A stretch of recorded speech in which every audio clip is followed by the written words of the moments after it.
ETV ప్రేక్షకులకు నమస్కారం. Triple agents of శుభమస్తు కార్యక్రమానికి స్వాగతం. ఈనాడు శుభమస్తు కార్యక్రమంలోని గ్రహఫల మంచంలో గ్రహాల యొక్క స్థితిగతులు, వాటి యొక్క శుభాశుభ ఫలితాల గురించి పరిశీలిద్దాం. ఈరోజు జయవారం లేదా మంగళవారం. కుజుడు యొక్క పరిపాలన పూర్తిగా ఉంటుంది. రుణ సంబంధిత ఒత్తిళ్లు దూరం చేసుకోవడానికి, అలాగే ఈతి బాధలు కనుమరుగు చేసుకోవడానికి 12 రాశుల వారు శ్రీ సుబ్రహ్మణ్య స్వామిని, అలాగే కార్యసిద్ధికి శ్రీ ఆంజనేయ స్వామిని ఎటువంటి ప్రక్రియలతో పూజించాలో పరిశీలిద్దాం. ముందుగా నేటి పంచాంగ వివరాలు. శ్రీ దుర్ముఖి నామ సంవత్సరం మార్గశిర మాసం దక్షిణాయనం హేమంత ఋతువు. ఈరోజు మార్గశిర బహుళ త్రయోదశి, అనంతరం తిథి చతుర్దశి. సామాన్య కార్యక్రమాలకి పనిచేస్తుంది. అలాగే మరో ప్రత్యేకత మాస శివరాత్రి. ఈరోజు వారం జయవారం లేదా మంగళవారం. ఈరోజు చేపట్టేటువంటి ఏకాదశ పూర్వక రుద్రాభిషేకం, పూజ జపం, సుబ్రహ్మణ్య స్వామి, ఆంజనేయ స్వామి యొక్క ఆరాధన, గోసేవ, అన్నదానం, వస్త్రదానం ఇత్యాది పుణ్య కార్యక్రమాలన్నీ కూడా కుజుడు ద్వారా ఏర్పడేటువంటి దోషాలని దూరం చేస్తుంది, ప్రశాంతతను పెంచుతుంది, ఆర్థిక సంబంధిత రుణ బాధల నుంచి కూడా విముక్తిని కలిగిస్తుంది. ఈరోజు నక్షత్రం అనురాధ నక్షత్రం, అనంతరం నక్షత్రం జ్యేష్ఠ. ఈ జ్యేష్ఠ నక్షత్రంలో ఈరోజు పుట్టేటువంటి వారికి ఏ పాదంలో పుట్టినప్పటికీ కూడా శాంతి తప్పనిసరి. అలాగే ఈరోజు జ్యేష్ఠ నక్షత్రంలో పుట్టేటువంటి వారికి బుధ మహాదశతోటి ప్రారంభమవుతుంది. ప్రస్తుతం బుధుడు యొక్క స్థితి ధనుస్సు క్షేత్ర స్థితి, రవితోటి ఈతి ఉంది. ఇది చక్కటి నిపుణ యోగాన్ని కలిగిస్తుంది. ఇక 12 రాశుల వారికి ఏర్పడేటువంటి శుభాశుభ ఫలితాలు పరిశీలిద్దాం. ముందుగా మేషరాశి. ఈరోజు మేషరాశి వారిని పరిశీలించినట్లయితే కార్యక్రమ నిర్వహణలో ఏర్పడినటువంటి ప్రతికూలత తగ్గుతుంది. ఆర్థిక వ్యవహారాల్లో మెరుగైనటువంటి మార్పులకే చేసేటువంటి ప్రయత్నాలు కూడా ఊరట కలిగిస్తాయి. సంబంధ బాంధవ్యాల విషయంలో ఏర్పడినటువంటి విభేదాలు తగ్గుతాయి. విద్యా సంబంధిత కార్యక్రమాల్లో కూడా ముందంజ వేయగలుగుతారు. మహిళలకు ఆరోగ్య రక్షణ ఏర్పడుతుంది. కార్యక్రమ నిర్వహణలో నైపుణ్యం పెరుగుతుంది. శ్రమ అధికంగా ఉన్నప్పటికీ ఆశించినటువంటి ప్రయోజనాలు అన్ని రంగాల వారికి క్రమక్రమంగా దగ్గరవుతాయి. చేపట్టేటువంటి కార్యక్రమాల్లో పారిశ్రామిక రంగం వారికి ప్రోత్సాహం పెరుగుతుంది. ఆర్థిక సంబంధిత వ్యవహారాల్లో మాత్రం జాగ్రత్తలు వహించాలి. వ్యాపార రంగం వారికి మెరుగైనటువంటి మార్పులు ఆర్థికంగా చోటు చేసుకుంటాయి. ఆశించినటువంటి ప్రయోజనాలు మెల్లమెల్లగా పొందగలుగుతారు. విద్యార్థులకి కృషి ఫలిస్తుంది. మంగళవారం సందర్భంగా ఈరోజు మేషరాశి వారు శ్రీ ఆంజనేయ స్వామిని నందివర్ధనాలతో భక్తి శ్రద్ధలతో పూజించడం ద్వారా సంబంధ బాంధవ్యాలు మెరుగవుతాయి. ఆర్థిక పరిస్థితి కూడా మెరుగవుతుంది. ఈరోజు వృషభ రాశి వారిని పరిశీలించినట్లయితే కార్యక్రమాలను వేగవంతంగా పూర్తి చేయగలుగుతారు. పిల్లల విషయంలో అభివృద్ధి ఆనందాన్ని కలిగిస్తుంది. ఆశాజనకమైనటువంటి వాతావరణం ఆర్థికంగా కొనసాగుతుంది. గతంలో కన్నా మెరుగైనటువంటి పరిస్థితులు ఆర్థికంగా గృహరీత్యా ప్రాధాన్యతని పెంచుతాయి. చేపట్టేటువంటి కార్యక్రమాల్లో ఏర్పడినటువంటి విభేదాలు దూరమవుతాయి. స్నేహితుల ద్వారా లబ్ధి చేకూరుతుంది. కుటుంబ సభ్యుల మధ్య సఖ్యత పెరుగుతుంది. ఆనందకర వాతావరణం గృహరీత్యా చోటు చేసుకుంటుంది. వినోదాల్లో పాల్గొంటారు. సంబంధ బాంధవ్యాలు పారిశ్రామిక రంగం వారికి పెరుగుతాయి. వ్యాపార అభివృద్ధికి చేపట్టేటువంటి కార్యక్రమాలు వ్యాపార రంగం వారికి కలిసి వస్తాయి. స్థిరాస్తి రంగం వారికి మెరుగైనటువంటి అవకాశాలు ఆర్థికంగా ఆనందాన్ని పెంచుతాయి. మంగళవారం సందర్భంగా ఈరోజు వృషభ రాశి వారు చామంతులతో శ్రీ సుబ్రహ్మణ్య స్వామిని భక్తి శ్రద్ధలతో పూజించడం ద్వారా ఆరోగ్య రక్షణ ఏర్పడుతుంది. ఆర్థిక వ్యవహారాల్లో కూడా మెరుగైనటువంటి మార్పులు చోటు చేసుకుంటే సమస్యలు పరిష్కరింపబడతాయి.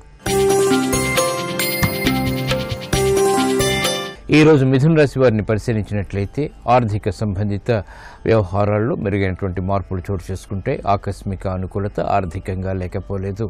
చేపట్టేటువంటి కార్యక్రమాల్లో ప్రోత్సాహం లభిస్తుంది. అనిశ్చిత పరిస్థితులు ఆర్థికంగా తగ్గుతాయి. కార్యక్రమ నిర్వహణలో నైపుణ్యం పెరుగుతుంది. వ్యాపార సంబంధిత లావాదేవీల విషయంలో ఏర్పడినటువంటి విభేదాలు కూడా తగ్గుతాయి. ఆర్థిక చిరాకుల్ని దూరం చేసుకునేటువంటి ప్రయత్నాలు ముమ్మరం చేయగలుగుతారు. నూతన విధి విధానాలు పారిశ్రామిక రంగం వారికి కలిసి వస్తాయి. వ్యాపార రంగం వారికి సూక్ష్మతో కూడినటువంటి కార్యక్రమ నిర్వహణ తద్వారా విజయాలు చేతికందుతాయి. విద్యార్థులకి ఆశించినటువంటి కార్యక్రమ నిర్వహణ విద్యాపరంగా పొందగలుగుతారు. మంగళవారం సందర్భంగా ఈరోజు మిథున రాశి వారు శ్రీ ఆంజనేయ స్వామిని ఎర్రమందారాలతో భక్తి శ్రద్ధలతో పూజించడం ద్వారా మానసిక ధైర్యం పెరుగుతుంది. తద్వారా ఆర్థిక విజయాలు సాధించగలుగుతారు. ఈరోజు కర్కాటక రాశి వారిని పరిశీలించినట్లయితే ఆకస్మిక ప్రతికూల మార్పులు మానసికంగా వేధిస్తాయి. చేపట్టేటువంటి కార్యక్రమాల్లో ప్రోత్సాహం తగ్గుతుంది. ప్రయాణాల విషయంలో జాగ్రత్తలు వహించాలి. ఆకస్మిక ప్రతికూల వార్తలు మానసిక వేదనలకు గురి చేస్తాయి. నూతన కార్యక్రమాలు వెంటనే ప్రారంభించలేకపోతారు.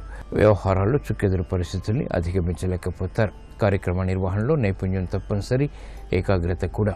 అభివృద్ధి కార్యక్రమాల్లో స్థిరాస్తిరంగం వారికి అనుకూలత ఉన్నప్పటికీ ఆదాయంలో ఏర్పడినటువంటి ప్రతికూలత ప్రబలమవుతుంది. ఆశించినటువంటి కార్యక్రమాలను వెంటనే కొనసాగించలేకపోతారు.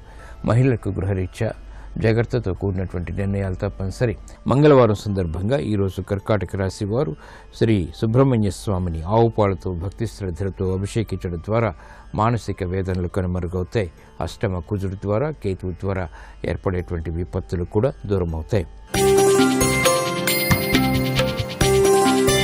ఈరోజు సింహరాశి వారిని పరిశీలించినట్లయితే సంబంధ బాంధవ్యాల విషయంలో ఏర్పడినటువంటి ప్రతికూలత ప్రబలమవుతుంది. కార్యక్రమ నిర్వహణలో ఆశించినటువంటి ప్రయోజనాల్ని వెంటనే పొందగలుగుతారు. చేపట్టేటువంటి కార్యక్రమాలు ప్రోత్సాహాన్ని కలిగిస్తాయి. ఆర్థిక అసహన పరిస్థితుల నుంచి బయటికి రాగలుగుతారు. నూతన చైతన్యం ఆర్థికంగా కొనసాగుతుంది. వ్యాపార సంబంధిత లావాదేవీలు వ్యాపార రంగం వారికి కలిసి వస్తాయి. పారిశ్రామిక రంగం వారికి ఆర్థిక బలం చేకూరుతుంది. విద్యార్థులకి సంతోష వార్తలు బలాన్ని పెంచుతాయి. మహిళలకు ఆరోగ్య రక్షణ ఏర్పడుతుంది. గృహ విషయాలు స్వతంత్ర నిర్ణయాలకు ఉపక్రమించగలుగుతారు. ఆర్థిక వ్యవహారాల్లో వైద్యవృత్తి వారికి కూడా అనువైనటువంటి మార్పులు చోటు చేసుకుంటాయి. మంగళవారం సందర్భంగా ఈరోజు సింహరాశి వారు శ్రీ ఆంజనేయ స్వామిని తమలపాకులతో భక్తి శ్రద్ధలతో పూజించడం ద్వారా ఆర్థిక వృద్ధి చేకూరుతుంది. వ్యవహారాల్లో ఏర్పడినటువంటి ప్రతికూలత కనుమరుగవుతుంది. ఈరోజు కన్యారాశి వారిని పరిశీలించినట్లయితే శత్రు భీతి పెరుగుతుంది. కోర్టు సంబంధిత వ్యవహారాల్లో ఆశించినటువంటి కార్యక్రమ నిర్వహణ వెంటనే నిర్వర్తించలేకపోతారు. కార్యక్రమాల్ని వేగవంతంగా పూర్తి చేయలేకపోతారు. అసహన పరిస్థితులు ఆర్థికంగా ఉన్నప్పటికీ నెట్టుకు రాగలుగుతారు. ఆర్థిక చిరాకులు ప్రబలమవుతాయి. కుటుంబ వ్యవహారాల్లో జాగ్రత్తలు వహించాలి. పిల్లల ద్వారా ఏర్పడినటువంటి ప్రతికూలత ప్రబలమవుతుంది. మానసిక వేదనలు దూరం చేసుకునేటువంటి ప్రయత్నాలు ఊరట కలిగిస్తాయి. చేపట్టేటువంటి కార్యక్రమాలు పారిశ్రామిక రంగం వారికి మొదట ప్రతికూలత తర్వాత అనుకూలతని కలిగిస్తాయి. వ్యాపార అభివృద్ధికి చేపట్టేటువంటి కార్యక్రమాల్లో వ్యాపార రంగం వారికి మెరుగైనటువంటి అవకాశాలు దక్కుతాయి. మంగళవారం సందర్భంగా ఈరోజు కన్యారాశి వారు శ్రీ సుబ్రహ్మణ్య స్వామిని ఎర్రగన్నేరు పూలతో భక్తి శ్రద్ధలతో పూజించడం ద్వారా ఆగిపోయినటువంటి కార్యక్రమాలు పునఃప్రారంభించగలుగుతారు. ఈరోజు తులారాశి వారిని పరిశీలించినట్లయితే ఆర్థిక వ్యవహారాల్లో జాగ్రత్తలు పాటించాలి. మానసిక ధైర్యం కలిగి ఉంటారు. ఉద్యోగ వ్యవహారాల్లో ఉన్నతి లభిస్తుంది. గతంలో ఆగిపోయినటువంటి కార్యక్రమాల్ని పునఃప్రారంభించగలుగుతారు. ఆరోగ్య విషయంలో కూడా మంచి మార్పులు చేకూరుతాయి. బాధ్యతలు పెరిగినప్పటికీ సక్రమ నిర్వహణ కొనసాగించగలుగుతారు.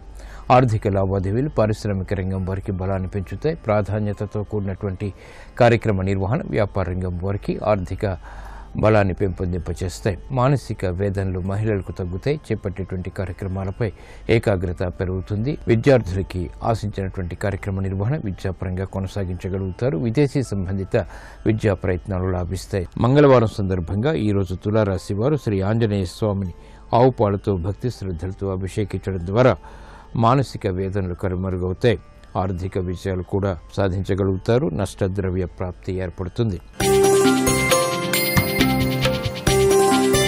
ఈరోజు వృశ్చిక రాశి వారిని పరిశీలించినట్లయితే సంభాషణల ద్వారా ఇతరుల్ని ఆకట్టుకోగలుగుతారు.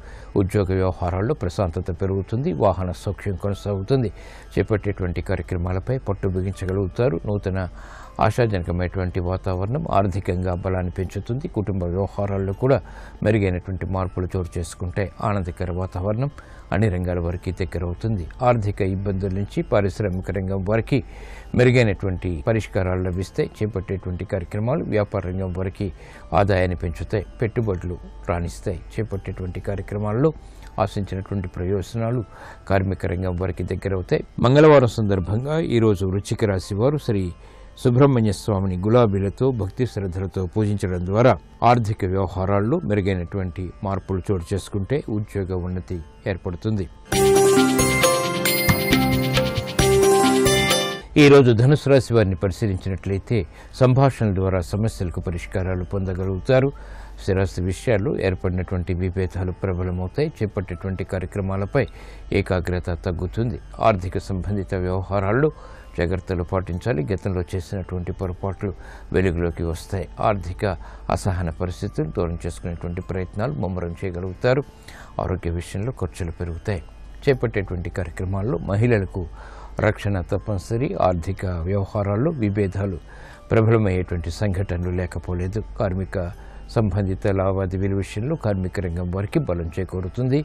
మంగళవారం సందర్భంగా ఈరోజు ధనుస్సు రాశి వారు శ్రీ ఆంజనేయ స్వామిని కనకాంబరాలతో భక్తి శ్రద్ధలతో పూజించడం ద్వారా మానసిక వేదనలు కనుమరుగవుతాయి, ఆర్థిక రుణ బాధలు కనుమరుగవుతాయి. ఈరోజు మకర రాశి వారిని పరిశీలించినట్లయితే అలంకరణకి ప్రాధాన్యతనిస్తారు. సంభాషణల విషయంలో విభేదాలు తలెత్తుతాయి. కార్యక్రమ నిర్వహణలో ఏర్పడినటువంటి ప్రతికూల పరిస్థితులకు పరిష్కారాలు కూడా పొందగలుగుతారు. ఆర్థిక సంబంధిత వ్యవహారాల్లో మెరుగైనటువంటి మార్పులకే చేసేటువంటి ప్రయత్నాలు కలిసి వస్తాయి. గృహ సంబంధిత కార్యక్రమాల్లో ఆశాజనకమైనటువంటి వాతావరణం ఆనందాన్ని కలిగిస్తుంది. సఖ్యత పెరుగుతుంది. ఐక్యతగా చేసేటువంటి కార్యక్రమాలు కలిసి వస్తాయి. ఆర్థిక ఇబ్బందుల్ని దూరం చేసుకునేటువంటి కార్యక్రమ నిర్వహణ విజయవంతమవుతుంది. కార్యక్రమాలని పారిశ్రామిక రంగం వారు వేగవంతంగా పూర్తి చేయగలుగుతారు. చేపట్టేటువంటి కార్యక్రమాలు వ్యాపార రంగం వారికి కూడా కలిసి వస్తాయి. పెట్టుబడులు రాణిస్తాయి. మంగళవారం సందర్భంగా ఈరోజు మకర రాశి వారు శ్రీ సుబ్రహ్మణ్య స్వామిని మందారాలతో భక్తి శ్రద్ధలతో పూజించడం ద్వారా ఆర్థిక లాభాలు వేగవంతమవుతాయి. ఈరోజు కుంభరాశి వారిని పరిశీలించినట్లయితే ఆరోగ్య విషయంలో జాగ్రత్తలు పాటించాలి. వినోదాల్లో పాల్గొంటారు. సంబంధిత కార్యక్రమాలు స్థిరాస్తి పరంగా కొనసాగించగలుగుతారు. గతంలో చేసినటువంటి కార్యక్రమ నిర్వహణలో ఏర్పడినటువంటి పొరపాట్లకు పరిష్కారాలు లభిస్తాయి. ఆర్థిక వ్యవహారాల్లో ఉద్యోగ సంబంధిత కార్యక్రమాల్లో జాగ్రత్తలు పాటించాలి. చేపట్టేటువంటి కార్యక్రమాలు మహిళలకు ప్రోత్సాహాన్ని కలిగిస్తాయి. అయినప్పటికీ అసహన పరిస్థితులు కూడా వెన్నంటి ఉంటాయి. ఆర్థిక సంబంధిత లావాదేవీల విషయంలో పారిశ్రామిక రంగం వారు ఆచితూచి వ్యవహరించాలి. వ్యాపార రంగం వారికి మెరుగైనటువంటి అవకాశాలు ఆర్థికంగా దగ్గరవుతాయి. అయినప్పటికీ ఆందోళన కూడా వెన్నంటి ఉంటుంది. మంగళవారం సందర్భంగా ఈరోజు కుంభరాశి వారు శ్రీ ఆంజనేయ స్వామిని తమలపాకులతో భక్తి శ్రద్ధలతో పూజించడం ద్వారా వేధిస్తున్నటువంటి సమస్యలకు పరిష్కారాలు పొందగలుగుతారు. ఈరోజు మీనరాశి వారిని పరిశీలించినట్లయితే సంబంధ బాంధవ్యాలు మెరుగవుతాయి. ఆర్థిక పరిస్థితి మెరుగవుతుంది. కార్యక్రమాల్ని వేగవంతంగా పూర్తి చేయగలుగుతారు. చేపట్టేటువంటి కార్యక్రమాల్లో వేగం పుంజుకుంటుంది. అసహన పరిస్థితులు దూరమవుతాయి. ఆర్థిక పరిస్థితి మెరుగవుతుంది. కార్యక్రమ నిర్వహణ గృహంలో బలాన్ని పెంపొందింపచేస్తుంది. ఆత్మవిశ్వాసాన్ని కూడా. అభివృద్ధి కార్యక్రమాలు మహిళలకు గృహరీత్యా ప్రోత్సాహాన్ని పెంచుతాయి. సంబంధ బాంధవ్యాల ద్వారా క్లిష్ట సమస్యలకు పరిష్కారాలు పొందగలుగుతారు. నూతన కార్యక్రమాలు గృహరీత్యా ప్రారంభించగలుగుతారు. పారిశ్రామిక రంగం వారికి మెరుగైనటువంటి అవకాశాలు లభిస్తాయి. వ్యాపార రంగం వారికి ఆదాయాన్ని పెంపొందింప చేసుకునేటువంటి ప్రణాళికలు కలిసి వస్తాయి. మంగళవారం సందర్భంగా ఈరోజు మీనరాశి వారు శ్రీ సుబ్రహ్మణ్య స్వామిని అక్షింతలతో భక్తి శ్రద్ధలతో పూజించడం ద్వారా సంబంధ బాంధవ్యాలు మెరుగవుతాయి. ఆర్థిక వ్యవస్థ మెరుగవుతుంది.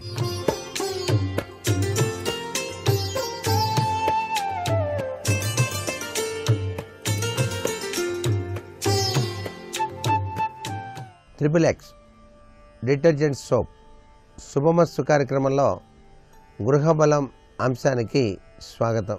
ప్రతి వారికి కూడాను తమకంటూ ఒక స్థలం, ఒక గృహం, ఆ స్థలం కొన్న తర్వాత గృహం కట్టుకోవాలనేటువంటి తలంపులు ఎక్కువగా ఉంటాయి. దానికి ఈశ్వరానుగ్రహం, లక్ష్మీదేవి యొక్క అనుగ్రహం కూడా కావాలి. స్థలాన్ని సంపాదించుకోవటం అనేటువంటిది వాస్తుశాస్త్ర ప్రకారంగా ఆలోచన చేసి సంపాదించి దానిలో గృహం కట్టుకున్నట్లయితే జీవితం శుభప్రదంగా సాగిపోవడానికి ఆస్కారం ఉంటుంది. తరతరాల నుంచి వచ్చినటువంటి స్థిరచరాస్తులు మీ తండ్రులు తాతల నుంచి సంపాదించినటువంటి వచ్చిన వాటిలో వాస్తు యొక్క ప్రభావం పనిచేయదు. కానీ మీరుగా కొనుగోలు చేయాలి అనుకున్నప్పుడు మాత్రం మీ సొంత డబ్బుతో సొంత ఇల్లు లేక సొంత స్థలం కొనుక్కోవాలి అనుకున్నప్పుడు మీ యొక్క పేరులో పెన్నిధిని ఆధారంగా చేసుకొని గృహాన్ని లేక స్థలాన్ని కొనుగోలు చేసుకోవటం ఉత్తమోత్తమమైన పద్ధతి అనేటువంటి విషయాన్ని ఇక్కడ చెప్పక తప్పదు. ఒక స్థలంలోకి అడుగుపెట్టినప్పుడు ఆ స్థలంలో గనక తెలియకుండా మీరు నుంచున్న చోటే మీ ఒంటి మీద గనక జిల గనక వచ్చినట్లయితే ఆ స్థలంలో తప్పనిసరిగా ఎముకలు ఉంటాయి. అందుచేత ఆ స్థలం అర్హత కలిగింది కాదు అని చెప్పేసి మీరు వెంటనే గ్రహించవచ్చు. అలాగే ఒక స్థలంలోకి వెళ్ళగానే ఆ స్థలంలోని యొక్క మట్టి యొక్క వాసన, ఆ స్థలం యొక్క మట్టి యొక్క రంగు, వీటిని చూసి దాన్ని బట్టి కూడాను ఆ స్థలం దేదీప్యవంతమైనటువంటి ప్రభావాన్ని ఇస్తుందా లేదా అని చెప్పేసి కూడా తెలుసుకోవాలి. ఒక స్థలాన్ని కొనుగోలు చేయడానికి వెళ్ళినప్పుడు ఆ రోడ్డు ఎటువైపు వెళ్తోంది, ఆ రోడ్డు వెళ్ళిన చోట పక్కన ఏమున్నాయి, దేవాలయాలు ఎక్కడున్నాయి, శ్మశానాలు ఎక్కడున్నాయి, ఇవన్నీ కూడా ఆలోచన చేసి తీసుకోవాలి తప్పితే ఇష్టం వచ్చినట్టు కొనుక్కోవడానికి వీల్లేదండి. స్థలము యొక్క ఆకృతి గుండ్రంగాను లేకపోయినట్టయితే ట్రయాంగిల్గా కనుక ఉన్నట్లయితే చాలా నష్టం వాటిల్లుతుంది. ఎప్పుడూ చతురస్రంగా ఉన్నటువంటి స్థలాలే సర్వ విధాల శ్రేయోదాయకమైన ప్రభావాన్ని ఇస్తాయి అంటోంది వాస్తుశాస్త్రం. వీధి పోట్లు కూడాను గమనించి తీసుకోవాలి. స్థలాన్ని కొనుగోలు చేసిన తర్వాత తెలియకుండా వీధి పోటు చూడలేదండి మేము తీసుకున్నామని బాధపడటం కన్నా ముందరగానే ఎట్నుంచి ఏ వీధి వచ్చి ఈ స్థలాన్ని కుడుతోంది, అసలు ఉందా వీధి పోటు లేదా అని చెప్పేసి ఆలోచన చేయటం కూడాను వాస్తుశాస్త్రంలో ముఖ్యమైనటువంటి విశేషాంశం. తూర్పు ఉత్తర ఈశాన్య వీధిపోటు సర్వత్రా కూడాను శుభదాయకవంతమైన ప్రభావాన్ని ఇస్తుంది. ఆగ్నేయం నైరుతి వాయువ్య వీధిపోట్లు అనర్థదాయకమైన ప్రభావాన్ని ఇస్తాయి అనే విషయాన్ని ప్రతి ఒక్కరూ గమనించి తీసుకోవడం చాలా మంచిది. అట్నుంచి వచ్చేటువంటి వీధి కన్నా ఇక్కడ ఉన్నటువంటి రాజవీధి విశాలంగా ఉందండి, అది పోటు కింద లెక్కేనా అని చెప్పేసి కూడా భావిస్తాం. కానీ వీధిపోటే ఎట్నుంచి వచ్చినా. అలాగే మీరు కొనుగోలు చేసేటువంటి స్థలానికి ఎదురుగా గనక వైద్యశాల లేక మాంస దుకాణం ఇలాంటివి గనక ఉన్నట్లయితే ఆ స్థలాన్ని కొనుగోలు చేయకపోవటమే ఉత్తమం. ఎందుకంటే వైద్యశాలకి ఎదురుగా స్థలం కొని ఇల్లు కట్టడం అనేది అంత సబబైనటువంటి పద్ధతి కాదు అనేటువంటి విషయాన్ని కూడా గుర్తుపెట్టుకోవాలి. మీ ఇంటి ఎదురుగా శివాలయం ఉంది, ఆ శివాలయానికి ఎదురుగానే ఖాళీ స్థలం ఉంది, దాన్ని అమ్ముతున్నారు, కొనుక్కుందాం అని చెప్పేసి అనుకుంటే కూడా అనర్థదాయకమే. ఎప్పుడు ఆలయాలకి 200 అడుగుల దూరంలో తప్పనిసరిగా ఆ యొక్క స్థలాలు ఉన్నప్పుడు కొనుగోలు చేయవచ్చు. అట్లాగే ఇతరుల యొక్క ఇంటి నిర్మాణం యొక్క శైలి మీ యొక్క స్థలంలో స్వగభాగం గనక ఆక్రమించినట్లయితే ఆ పోటు అంటే వాళ్ళు ఎదురుగా ఇల్లు కట్టుకున్నప్పుడు వాళ్ళ యొక్క కోణ వికిరణాలు మీ యొక్క కొనుగోలు చేసేటువంటి స్థలాన్ని ఎదురుగా గనక కొడుతూ ఉన్నట్టయితే కొనుగోలు చేయకపోవడమే ఉత్తమం. ఎందుకంటే దాన్ని దాటించి సింహద్వారం పెట్టాల్సి ఉంటుంది. వాళ్ళ యొక్క కాంపౌండ్ వాల్ కోణతత్వం మీ ఇంటి కోణతత్వానికి వచ్చి కొట్టుకోకూడదు. ఇష్టం వచ్చినట్టు స్థలం వచ్చింది కదా అని కొనుగోలు చేయడానికి లేదు. విశిష్టంగా పరిశీలన చేయాలి. కొన్ని చోట్లలో బావులు ఉంటాయి, ఆ బావులు పూర్తి చేసి ఈ సైట్ చాలా గొప్పదండి అని చెప్పి అమ్మేవాళ్ళు ఉంటారు. ఆ చెరువులు కూడా పూర్తి చేసి మట్టి తోలిస్తారు.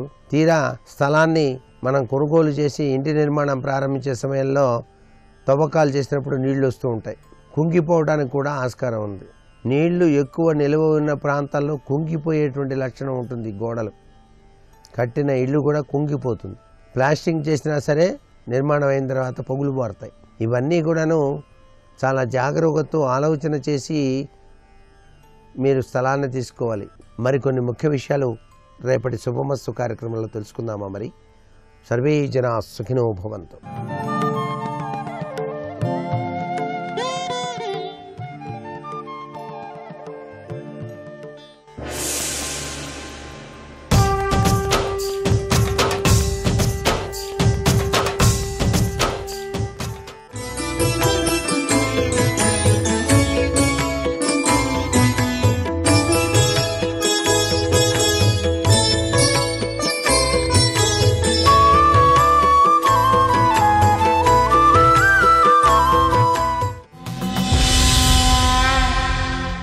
ఎవ్వారి కడకు ఏమిని ఎవ్విధ పోనేర్చుదాన ఎటికి బంధుల్ ఇటు వాళ్ళ దగ్గరికి వీళ్ళ దగ్గరికి పరిగెత్తి నాకు న్యాయం చేయండి, భీష్ముడు నా జీవితం పాడు చేసేశాడు అని చెప్పుకోవాల్సిన అవసరం నాకేమిటండి?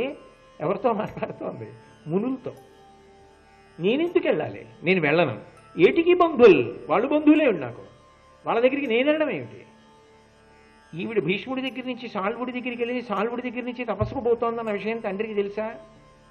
బంధువులకి తెలుసా?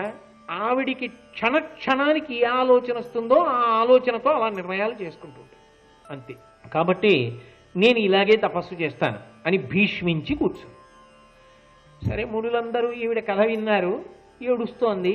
అయ్యో పాపం ఇదేమిటి ఇలా ఏడుస్తోంది, మనం మాత్రం ఏం చేయగలం? ఇప్పుడు ఇక్కడ తపస్సు చేస్తానంటోంది, మనం వెళ్ళిపోతే బాగుంటుందా, ఈవిడ వదిలేస్తే బాగుంటుందా? వాళ్ళేదో నానా అల్లరి పడుతున్నారు, ఇక్కడికి వచ్చింది ఏమిట్రా బాబు, అడు తిరిగి ఇటు తిరిగి మన తపోవనమే దొరికిందా అని వాళ్ళు బాధపడుతున్నారు. ఈలోగా హోత్రవాహనుడు అని పిలువబడేటటువంటి ఒక రాజర్షి వచ్చాడు. వీళ్ళందరూ గబగబా మునులు వెళ్ళారు, స్వాగతం పలికారు, తీసుకొచ్చారు. ఆ రాజర్షిని కూర్చోబెట్టి ఆయనకి అర్ఘ్యపాద్యాదులు ఇచ్చారు. అర్ఘ్యపాద్యాదులు అంటే అయ్యా కాళ్ళు కడుక్కోండి, మంచినీళ్ళు తీసుకోండి, చేతులు కడుక్కోండి, ఉపచారాలు భక్తితో గౌరవంతో చేసేవి. ఆ ఉపచారములు చేసి కూర్చోండి అని ఆయన్ని సేవించి మంచి మాటలు మాట్లాడుతున్నారు. ఆయన ఇటు చూశాడు, కుయ్యో అని ఈవిడ ఏడుస్తోంది. ఆయన అటు చూసి ఈవిడెవరు ఇక్కడ ఏడుస్తోంది, ఎందుకు వచ్చిందని అడిగాడు. మరి తపోవనంలో ఉన్న వాళ్ళు ప్రశాంతంగా ఉంటారు, తపస్సు చేసుకుంటారు, కానీ అలా అలోమని ఏడుస్తూ ఎందుకుంటారు? అందుకని ఆయన అడిగాడు, ఈ అమ్మాయి ఎవరు అసలు, ఎందుకు ఇక్కడికి వచ్చి ఇలా ఏడుస్తోంది, ఏమిటి కారణం అని అడిగాడు. అడిగితే వాళ్ళు అన్నారు, మేమెందుకు, ఆవిడే చెప్తుంది వినండి అన్నారు. అనే అమ్మ చెప్పు మళ్ళీ అన్నారు. మళ్ళీ మొదలెట్టింది. భీష్ముడు నా జీవితం పాడు చేసేశాడు. ఆయన అన్నీ విని ఎవరమ్మాయినన్నావు, కాశీరాజు కూతురువా అని, నీ తాతనమ్మా నేను అన్నాడు. నువ్వెలా తాతవి అంటే, మీ అమ్మ నా కూతురు కాబట్టి నువ్వు నాకు మనవరాలివిరా అని ఒళ్ళో కూర్చోబెట్టుకున్నాడు. ఒళ్ళో కూర్చోబెట్టుకుని ఆయన అన్నాడు, నీకిది ఏటికింతపము అనింజ చరిత్రవు నీవు. మనవరాలు కదా, తాత ప్రేమంతా పైకొచ్చింది. అనింజ చరిత్రవు నీవు. ఏం చూసి వచ్చాడు ఈయన, ఆవిడ చరిత్ర. నిన్ను నే చేకుని కాతు ఒక్క గతి చెప్పెదా, భార్గవరామునాశ్రిత శ్రీకరు కాన్పు ఆపదలు చెందగనీడతడు ఆశ్రయించినన్ శోకము దక్కుమన్న విని సుందరి ఎల్లన తపస్వితో. ఆయన అన్నాడు, ఎందుకమ్మా ఏడుస్తావు, అనింజ చరిత్రవు నీవు. అసలు నీ చరిత్రలో ఎక్కడైనా ఓ మత్సుందమ్మా, అంత గొప్పదానివి. ఊరుకోబెట్టడం మనవరాల్ని ఏం చేస్తాడు మరి, అందుకని ఎందుకు బెంగపెట్టుకుంటావు. నిన్ను నీచేకొని కాతో, నిన్ను నేను స్వీకరించి కాపాడతాను, బెంగపెట్టుకోకు. భార్గవరాముడు ఉన్నాడు, పరశురాముడు, ఏమిటి ఆయన ధైర్యం, ఆయన శిష్యుడు భీష్ముడు. మరి గురువు గారు పిలిచి చెప్తే శిష్యుడు వినాలి కదా. అందుకని చెప్పి వెళ్ళి భార్గవరాముడి కాళ్ళు పట్టుకుందాం. నేనంటే భార్గవరాముడికి చాలా ఇష్టం, మేమిద్దరం స్నేహితులం, నా పేరు చెప్తే ఎంతో ఆదరిస్తాడు, అందుకని ఆయన దగ్గరికి ఎడదాం. నువ్వు ఆయన కాళ్ళు గట్టిగా పట్టుకుని ఉపకారం చేయమని అడుగు. పరశురాముడు కాదనడం, ఏం కావాలని అడుగుతాడు. మళ్ళీ చెప్పు నీ కథంతా చెప్తే తప్పకుండా భీష్ముడిని పిలుస్తాడు. పిలిచి విచిత్ర వీర్యుడికి ఇచ్చి పెళ్లి చేయి తీసుకెళ్ళంటాడు. అప్పుడు వెళ్ళి విచిత్ర వీర్యుడిని పెళ్లి చేసుకో. భీష్ముడు లొంగడం ప్రధానం, ఆవిడికి ఇప్పుడు ఎవరిని పెళ్లి చేసుకుంటున్నాను ప్రధానం కాదు. మీరు బాగా ఆలోచించండి.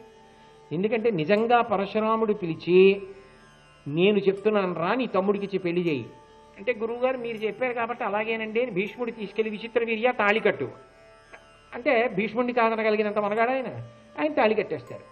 అదే మరి సాధువుడికి ఇచ్చిన మనసు ఏమైపోయింది కాదు, భీష్ముడిని లొంగదీశానా లేదా అంటే, ఆవిడికి ఇప్పుడు పెళ్లి కన్నా పగ గొప్పది, భీష్ముణ్ణి సాధించాలి, అది ఆవిడ జీవితం. ఇలా జీవితాశయాలు బయలుదేరితే లోకంలో ఎంత ధర్మాత్ముడు ఏం బతుకుతాడండి. కాబట్టి ఆవిడ ఇంత పగబెట్టుకుని ఉన్న కారణం చేత ఆయన అన్నాడు, ఆయన కాళ్ళు పట్టుకుంటే, పరశురాముడు కాళ్ళు పట్టుకుంటే ఆపదలు చెందగనీడతడాశ్రయించినన్, ఏ ఆపద రానివ్వడు, అభయం ఇస్తాడు. శోకము తక్కుమన్న విని సుందరి ఎల్లన తపస్వితోన్. ఆమె వెంటనే అంది, తాతగారు మీరు చాలా మంచి మాట చెప్పారు, ఇప్పుడు నా మనసు ఊరడిల్లింది, మనం తొందరగా వెళ్ళిపోవాలి పరశురాముడి దగ్గరికి. ఆవిడ ఎక్కడ ఆగేటట్లేదు అసలు. ఆవిడికి కావలసింది ఏమిటంటే ఉత్తరక్షణం భీష్ముడు వచ్చి చేతులు కట్టుకుని అమ్మా నీ మాట వింటాననాలి.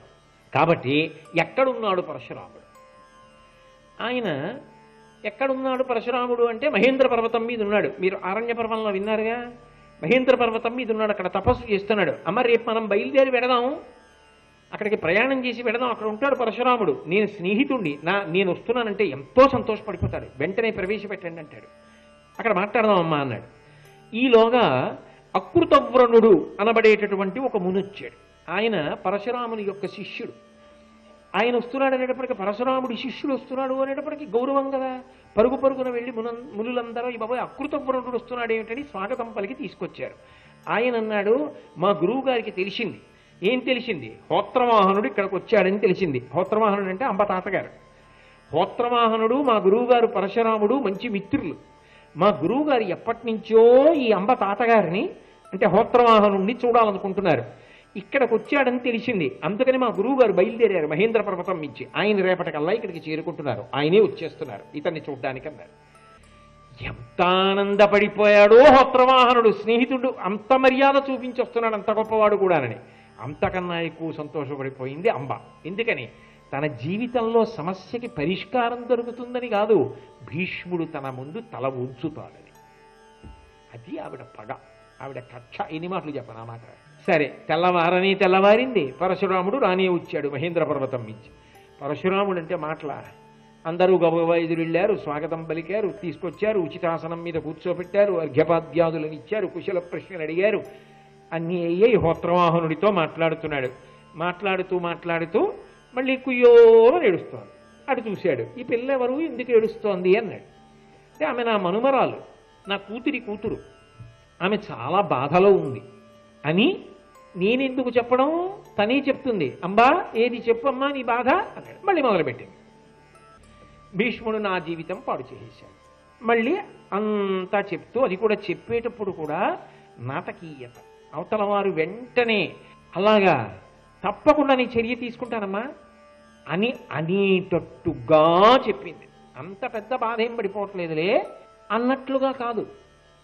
అమ్మో, ఉత్తర క్షణం భీష్ముడి మీద చర్య తీసుకోవాల్సింది. ఎందుకంటే పరశురాముడు జారిపోతే ఇంకొకడు లేడు భీష్ముడిని పిలిచి మాట్లాడగలిగినవాడు, ఆయన్ని శాసించగలిగినవాడు ఎవడుంటాడు.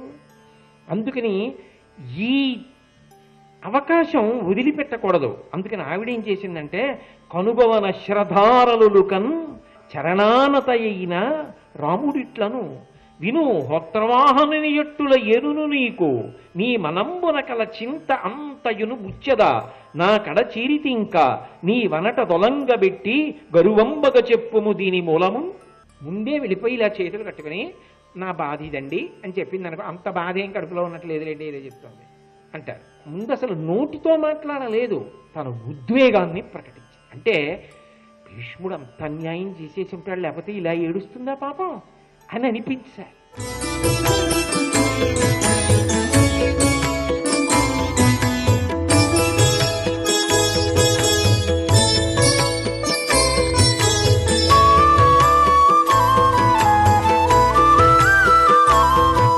సర్వం శ్రీ ఉమామహేశ్వర పరబ్రహ్మార్పణమస్తు. నారాయణ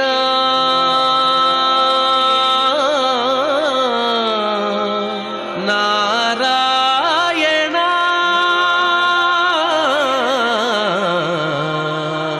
నారాయణ నీ నామమే గతిక కోరికలు మాకు కొనసాగుటకు నారాయణ.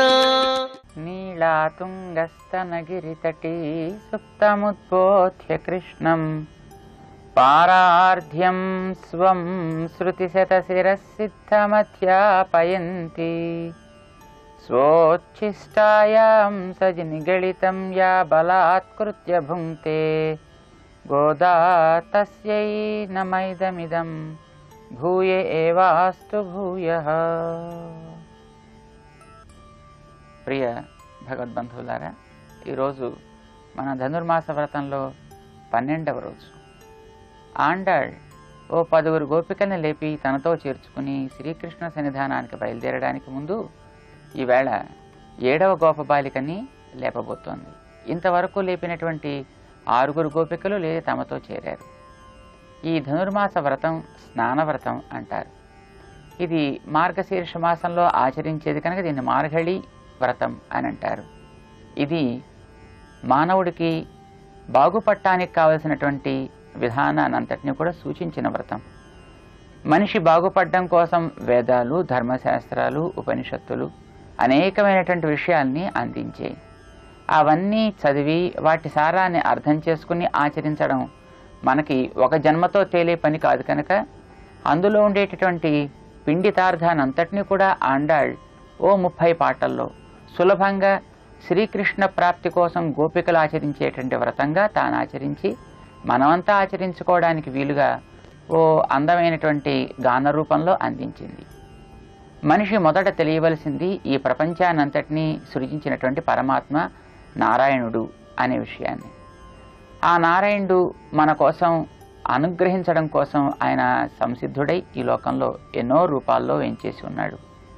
అలా మన మధ్య వేంచేసి ఉండేటటువంటి అర్చామూర్తిని మనం విశ్వసిస్తూ దానికి తగినటువంటి కొన్ని ఆహార నియమాలు, విహార నియమాలని పాటిస్తూ ప్రార్థన చేసినట్టయితే తప్పకుండా లోకానికి శాంతి చేకూరుతుంది, చక్కటి పాడి పంట సమృద్ధి ఏర్పడుతుంది.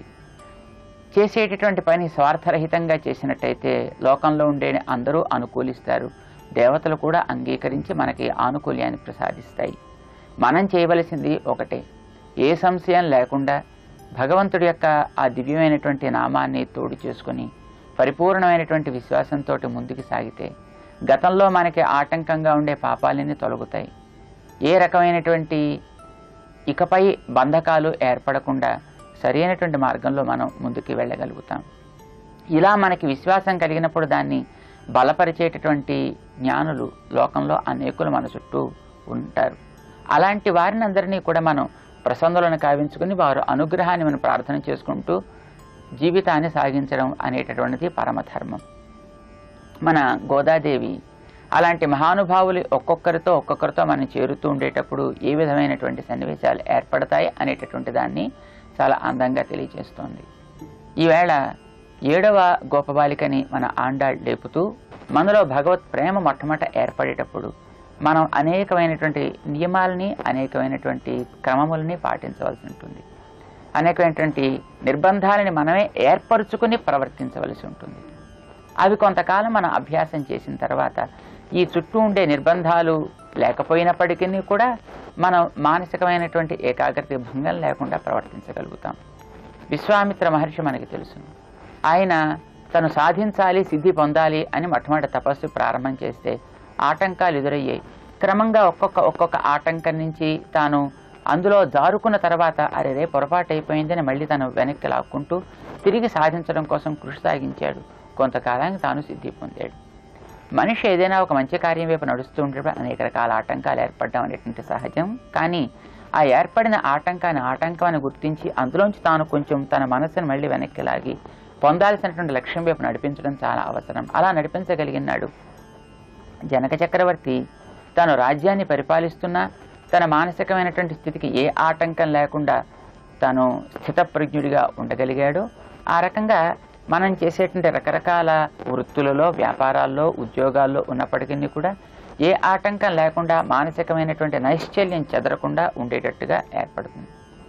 అలాంటి స్థితి ఏర్పడ్డ తర్వాత శరీరానికి ఏర్పడేటటువంటి సుఖ దుఃఖాలతోటి మనసు వికలం చెందకుండా ఉండగలిగే స్థితి కలుగుతుంది. దాని తర్వాత మనం ఎక్కడున్నా ఏం చేస్తున్నప్పటికీ కూడా మన ఎదుట చూస్తున్నంత స్పష్టంగా మనసులో కూడా నిత్యానంద స్వరూపుడైనటువంటి పరమాత్మని సేవిస్తూ ఉండగలుగుతాం. అప్పుడు మాత్రమే మనం యోగ్యులు అనిపించుకోవడానికి తగినట్టుగా ఏర్పడుతుందన్నమాట. ఇలాంటి స్థితి మొదట తామే పొంది ఉండేటటువంటి మహానుభావులు మనకి ఆ స్థితిని అనుగ్రహించాలి. వారు దాన్ని మనకు ఉపదేశం చేస్తూ వారు మనం ముందుండి నడిపించినట్టయితే మన దాన్ని సులభంగా పొందగలుగుతాం. మన గోదాదేవి ఆ రకమైనటువంటి స్థితిలో ఉండే మహానుభావుల్ని మేల్కొని తమను అనుగ్రహించవలసింది అంటూ తమ వైపు ప్రసన్నులై తమ యొక్క నిధులని తొలగించాల్సింది అని ప్రార్థన చేస్తున్నట్టుగా లోపల ఉండేటటువంటి శ్రీకృష్ణ ప్రేమ కలిగి శ్రీకృష్ణుని చేత ప్రేమించబడినటువంటి గోపికల్ని లేపడం అనే ఒక అందమైనటువంటి కథలో మనకి చూపిస్తోంది తత్వానంతటినీ కూడా. నిన్న లేపినటువంటి గోపిక ఆ గొప్ప వంశానికి చెందినది. వాళ్ళు చాలా చక్కటి కర్మనిష్ఠులు. తాము చేసేటటువంటి శత్రు వినాశమైన లేదు తమ పాలు పిత్తుకోవడం లాంటి స్వధర్మమైనప్పటికీ కూడా ఉండే సంపదలన్నీ కూడా కేవలం శ్రీకృష్ణ భావనా భావితులే చేసేటటువంటి వాళ్ళు. ఆ రకంగా కృష్ణ ప్రేమను పొందిన వాళ్ళు. ఈనాటి గోపిక యొక్క వంశం కూడా చాలా విలక్షణమైనటువంటి సంపదలు కలిగినటువంటి వంశం. నిన్న వాళ్ళు పాలు పితికి దాంతో కృష్ణ ప్రేమను సాధించారు. ఈవేళ పాలు పితకడం కూడా మానివేసి తద్వారా శ్రీకృష్ణ సేవలో మగ్నమై ఉండేటటువంటి గోపకల్ని మన ఆండాళ్ తల్లి మేల్కొల్పుతోందన్నమాట. వీళ్ళు శ్రీకృష్ణుని యందుండే అనురాగం చేత ఎప్పుడు కృష్ణుడి వెంటే తిరుగుతూ ఉండడం చేత ఆ లోపల ఉండేటటువంటి పశువులకి పాలు పితికేవాడు కానీ సంరక్షణ చేసేవాడు కానీ లేకపోయాట. అలాంటి గోప కులం, గోప వంశం ఈవేళ గోపిక యొక్క కుటుంబం అన్నమాట. ఆమె చెల్లెలు, అలాంటి గోపకుని యొక్క చెల్లెలు. శ్రీకృష్ణుడు ఎప్పుడు ఇతన్ని వెంట వేసుకు తిరుగుతూ ఉండేవాడు. రాముడు లక్ష్మణుని వెనకాతల వేసుకున్నట్టుగా. దాంతో ఆ పశువుల్ని పాలు పిండేవాళ్ళు లేక ఏకధారగా పాలు కారిపోతున్నాయి. ఇల్లంతా చిత్తడిపోయేటటువంటి గొప్ప సంపదకి వారసురాలు ఈనాటి గోపకుని యొక్క చెల్లెలు మన గోదాదేవి లేపేటటువంటి గోప బాలిక. వీళ్ళకి గేదెల సంపద కూడా చాలా బాగా ఉందన్నమాట. ఆవుల కంటే గేదెలకి పిల్లల యందు దూడల యందు ప్రేమ ఎక్కువ అని అంటారు. ఆవు ఎప్పుడైనా ఒకవేళ తన దూడ యొక్క విరహాన్ని సహించగలదేమో కొద్దిగా, కానీ గేదె అయితే అసలు సహించలేదు అని అంటారన్నమాట. అంత ప్రేమ కలిగినది గేదె. ఇలాంటి గేదెని సంస్కృతంలో మహిషి అని అంటారన్నమాట. మహిషి అనంటే భగవంతుని యొక్క ప్రియ పత్ని అయినటువంటి లక్ష్మీదేవిని మన వాళ్ళు పిలుస్తుంటారు. దేవదేవ దివ్య మహిషి అని అంటారన్నమాట. ఆమెకు తన పిల్లల యందు ఏ విధమైనటువంటి వాత్సల్యం ఉండి వాళ్ళలో దోషాలు చూడకుండా భగవంతుడు రక్షించేట్టు చేస్తూ ఉంటుందో, అలానే ఈ జీవులందరినీ కూడా తరింపచేయడం కోసం వీరి లోకంలో చుట్టూ ఉండేటటువంటి జ్ఞానులు, భగవతత్వం తెలిసిన జ్ఞానులు కూడా అట్లాంటి పరిపూర్ణ ప్రేమ కలిగి తమ యొక్క ఆశ్రితులందరినీ కూడా భగవంతుడి వైపు నడిపిస్తూ, భగవంతుడి వీళ్లలో దోషాలు చూడకుండా ఉండేట్టుగా భగవంతునికి కాస్త పురస్కారం చేస్తూ, వీళ్ళని కూడా ఈ దోషాలని లేకుండా క్రమంగా శుద్ధి చేసేటటువంటి భగవత్ ప్రవణులని చేయడానికి వారు ఎప్పుడు ప్రయత్నం చేస్తూ ఉంటారు. అలాంటి గోప వంశానికి చెందినటువంటి గోపికని మన ఆండాళ్ ఈవేళ లేపుతోంది. ఎట్లా లేపుతోందో మనం పాసురాన్ని అనుసంధానం చేసుకుందాం. 12వ పాసురాన్ని. ஆண்டாள் திருவடிகளே சரணம். கனைத்து இளங்கத்தெருமை கன்று கிறங்கி நினைத்து முலை வழியே நின்று பால் சோர நனைத்தில்லம் சேராக்கும் நச்செல்வந்தங்காய் பனித்தலை வீழ நின்வாசல் கடைபத்தி சினத்தினால் தென்னிலங்கை கோமானை செத்த மனத்துக்கினியானை பாடவும் நீவாய் திறவாய் இனித்தானெழுந்திராய் ஈதென்ன பேருறக்கம் அனைத்தில்லத்தாரும் அறிந்தேலோரெம்பாவாய். ఆండాళ్ తిరువడిగడే శరణం. ఈనాటి గోపిక కొంచెం చాలా బిడియం కలిగినటువంటి గోపికలా ఉంది. చుట్టుపక్కల ఇండ్ల వారంతా కూడా నువ్వు ముద్దు నిద్రదానివి అని తెలిస్తే ఓ వాళ్ళందరికీ నీ ఎందుకు చులకన భావం ఏర్పడుతుంది అని అనిపిస్తే గబగబా లేచి ఆవిడ వీళ్లతో చేరుతుంది అనే భావంతో ఈమెను లేపుతున్నారు. ఆనైతి ఇల్లత్తారుం అరిందు, చుట్టుపక్కల ఇండ్ల వాళ్ళందరికీ కూడా నీ స్వభావం తెలిసిపోయిందమ్మా, ఈ నీ తాను ఎళ్ళిందిరాయి, ఇకనైనా లేచిరా అని అంటారు. ఏమిటి వీళ్ళకు ఉండేటువంటి సంపద అంటే బోల్డ్ అన్ని గేదెలు ఉన్నాయి వీళ్ళకి. ఈ గేదెలు దూడ వదిలిపెట్టి కట్టేవారు లేకపోవడం చేత పాలు బాగా చేపుకొచ్చేస్తే ఆ దూడల యందుండే వాత్సల్యపు పొంగు చేత లోపల పాలని నిలుపుకోలేక అవి పాలని ఏకధారగా కారుస్తున్నాయి. దాంతో ఇల్లంతా మొత్తం బురద బురదైపోయింది అన్నమాట. అది ఎలా సాగింది మన ఆండాళ్ భలే అందంగా చెబుతోంది. ఎంత చక్కగా తాను తన చుట్టూ ఉండేటటువంటి ప్రపంచాన్ని పరిశీలన చేసిందో మనకి ఇందులో తెలుస్తుంది. ఏం చేస్తున్నాయి ముందర గేదెలు? కానైతు, ఇవి అవి చేసిన మొదటి పని. అరుస్తున్నాయి. తన యొక్క పొదుగులకు ఉండేటటువంటి నొప్పి చేత పాలు పితికేవాళ్ళు లేక. కానీ అరిచినా ఎవరు వినే స్థితిలో ఉంటే కదా ఇంట్లోనూ. ఆ తమ్ముడు గారో అన్నగారో కృష్ణుడి వెంట సేవ చేస్తూ తిరుగుతున్నాడే కనుక అక్కడ రైతు లేనిలేడు. ఏమిటి తలుస్తోంది అది అంటే ఇళంకచ్చెరుమై, లేత దూడలు కలిగినటువంటి గేదెలు, లేదా దూడల్లాంటి బహుశా వయసు ఉండేటటువంటి గేదెలు అయి ఉంటాయి కనుక వాటికి పాపం పాలు చేపు చాలా ఎక్కువ ఉంటుంది. ఏం చేస్తోంది? కన్రుకు ఇరంగి, దూడకి పాపం చాలా ప్రేమతోడ పాలిద్దాం అని అనుకుంటోంది, కానీ రాలేదు. దూడ ఆకలితో అలమటిస్తుందే అని బెంగ.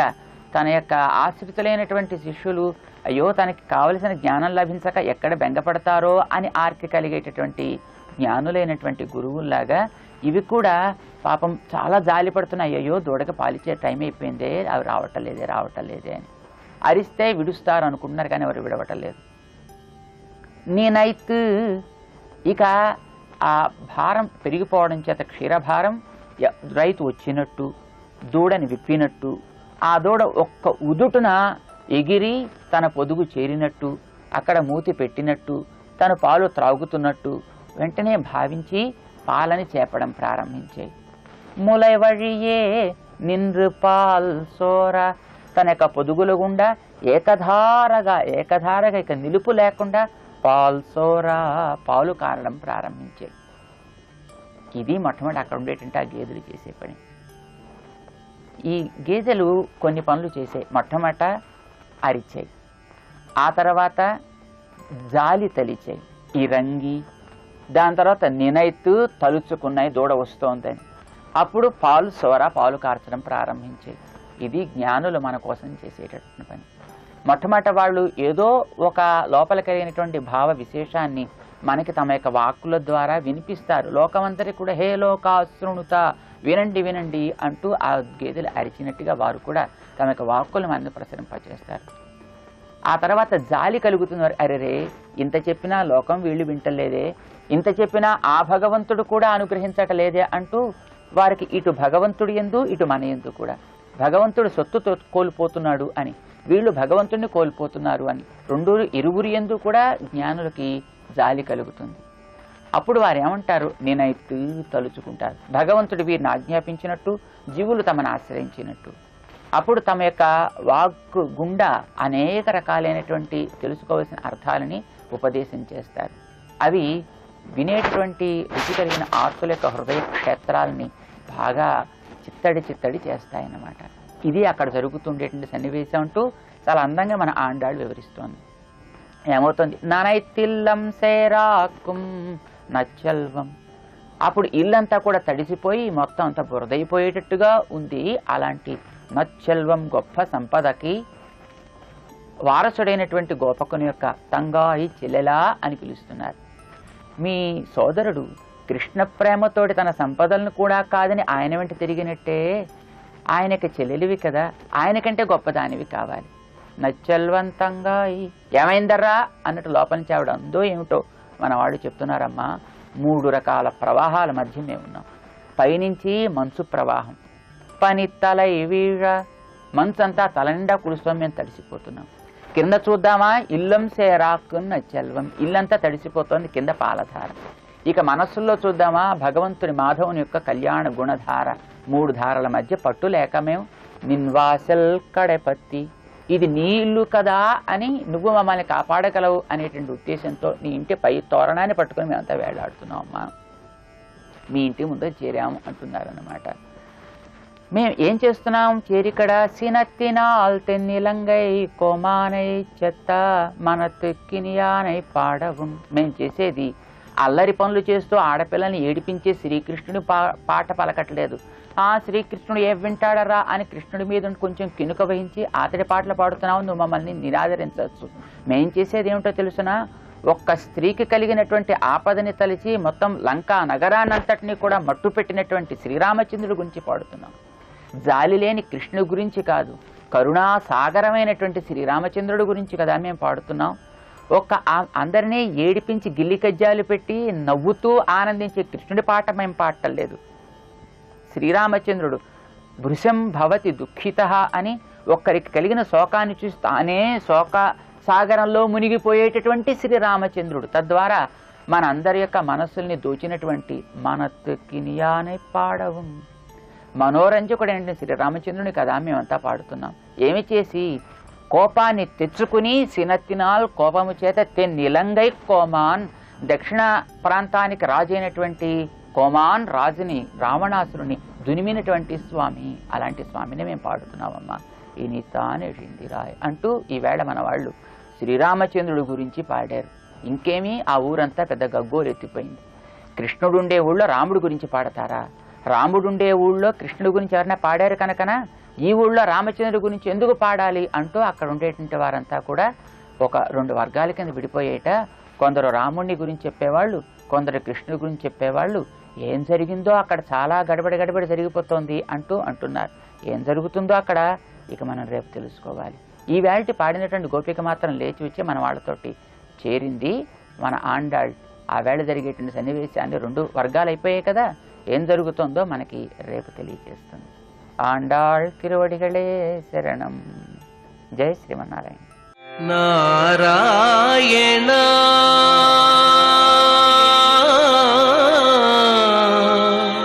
నారాయణ